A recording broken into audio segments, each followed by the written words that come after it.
ஏன் நெப்போலியன் இப்படி இருக்காரு? ஒரு பொண்ணுக்கு இவ்ளோ அநியாயம் பண்ணலாமா? இந்த வார்த்தைகள் நாம அடிக்கடி கேட்க முடியுது. அதாவது ஜென்ரலாவே நெப்போலியன் அவர்களுடைய பையன் தனுஷ் அவர்களுக்கு மேரேஜ் அப்படின்னும்போது நெறைய பேர் இப்படிதான் சொன்னாங்க. அவருக்கு சில உடல்நல கோளாறுகள் இருக்கு. எப்பயுமே சேர்ல தான் இருப்பாரு. வீல் சேர்ல இருக்கக்கூடிய அவருக்கு ஒரு கல்யாணம் தேவையா? நல்லா யோசிச்சு பாருங்க. அந்த பொண்ணோட ஃபேமிலிய மண்டைய கழுவி, இந்த பொண்ண மண்டைய கழுவி ஒரு கல்யாண வாழ்க்கைக்குள்ள ஈடுபடுத்திட்டு, அந்த பொண்ண வந்து ஒரு மெய்டா யூஸ் பண்ணிக்கிறீங்களா? அப்படின்னு சொல்லிட்டு நெறைய பேரு பேசிட்டு இருந்திருப்பாங்க. கல்யாணமும் நடந்துருச்சு. சந்தோஷமா தான் வாழ்ந்துட்டு இருந்தாங்க. இப்ப ரீசென்ட்டா பார்த்தீங்கன்னா, மாதம்பட்டி ரங்கராஜ், கோபி சுதாகர் அவங்கலாம் போயிட்டு தனுஷ பார்த்துருக்காங்க. ரொம்ப மெலிஞ்ச நிலைமையில இருக்காரு. அவரு ஒரு நோயினால பாதிக்கப்பட்டவர் தான் தனுஷ். பட் இருந்தாலுமே சீக்கிரமா சரியாயிட்டு வருவாரு அப்படின்ற ஒரு நம்பிக்கையோட தான் குடும்ப உறுப்பினர்கள் எல்லாருமே இருந்துட்டு இருக்காங்க. ஆனா இங்க என்னன்னா, அந்த பொண்ணுக்குன்னு நெறைய ஆசாபாசங்கள் இருக்கும். நெறைய விஷயங்கள் இருக்கும். காசு இருக்குன்றதுக்காக அந்த பொண்ணோட அம்மா, அப்பா வாய அடைச்சிடலாம். அந்த பொண்ணுக்குன்னு ஒரு வாழ்க்கை இருக்குல்ல, அவ ஏன் தியாகியா இருக்கணும்? இந்த கேள்விக்கான பதில் நெறைய பேர்கிட்ட வந்துகிட்டே இருக்கும். ஆனா, இதற்கான உண்மையான பதில் என்னன்னா, அந்த பொண்ணுடைய உணர்வுகள யாரும் புரிஞ்சுக்கணும் இல்லையா? அப்படின்ற மாரி இன்டைரக்ட்டா சொல்லியிருப்பாங்க. பட் இங்க என்ன பிரச்சனைன்னா, இந்த மாதிரியான கமெண்ட்கள் வரிசையா வந்துட்டு தான் இருக்கு.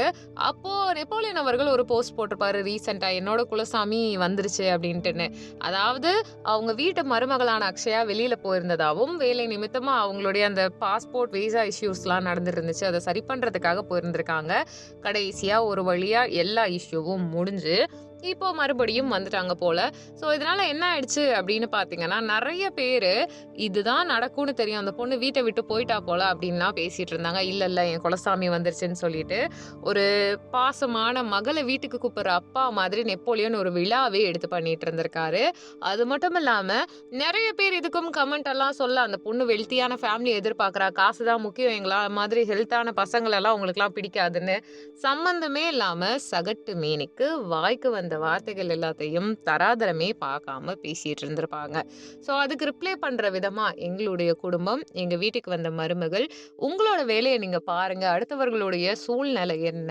அவங்களோட நிலைமை என்னன்னு தெரியாம பேசாதீங்க அப்படின்னும், அந்த பொண்ணு சந்தோஷமா இருக்காங்கன்னு பாதி பேர் சொல்றாங்க. அவங்களுக்கு பிடிச்ச வாழ்க்கை, அது அவங்க சாய்ஸு.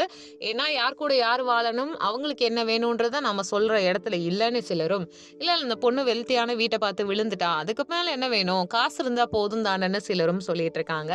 இன்னும் சில வயித்தெரிச்சல் பிடிச்ச கல்யாணம் ஆகாத ஒரு சங்கம் என்ன சொல்றாங்கன்னா, எங்கள மாதிரி பசங்கலாம் உங்களுக்கு பிடிக்காதுல்ல. இந்த மாதிரி யாராவது நோய் இருந்துச்சுன்னா, காசு இருந்துச்சுன்னா எல்லாத்துக்கும் போயிருவீங்க. மனி இஸ் அல்டிமேட்னும் பேசிட்டு இருக்காங்க. உங்களுடைய கருத்து என்னன்றத கமெண்ட் பண்ணுங்க. நம்ம சேனல லைக் பண்ணுங்க, ஷேர் பண்ணுங்க, சப்ஸ்கிரைப் பண்ணுங்க.